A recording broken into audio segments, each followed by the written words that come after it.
உங்கள் லக்னாதிபதி எங்கே போய் நீசமாகிறாரோ அந்த விஷயங்களில் நீங்கள் கொஞ்சம் கவனமாக இருந்து கொள்வது சிறப்பு.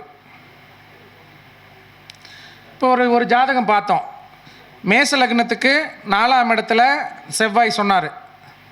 அப்போது அந்த 4ஆம் பாவம் காரகத்துவம் சம்பந்தப்பட்ட விஷயங்களில் போய் இவர் இறங்கினார்னா இவருக்கு உடல் ரீதியான அசௌகரியங்கள் பிரச்சனைகளை ஏற்படுத்தக்கூடிய வாய்ப்பு அப்படிங்கிறது உண்டு.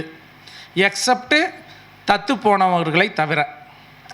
அப்படி இல்லைன்னா அவங்க குடும்பத்தில் இந்த நபர் தத்து போகக்கூடிய நபராக இருப்பார், அல்லது அவங்க குடும்பத்தில் யாரையாச்சும் தத்து எடுத்திருக்கக்கூடிய நபர்களாக இருக்கக்கூடிய அமைப்பு அப்படிங்கிறது உண்டு. அல்லது இவர்கள் திருமணம் செய்யக்கூடிய இடத்துல தத்து எடுத்த குடும்பமாக இருக்கும், அந்த பொண்ணு தத்தா வளர்த்த அமைப்பாக இருக்கக்கூடிய அமைப்பு அப்படிங்கிறது உண்டு. என்னென்னா லக்னாதிபதி நீசமாகக்கூடிய நபர்களுக்கு இந்த பலன் கட்டாயம் நடக்கும்.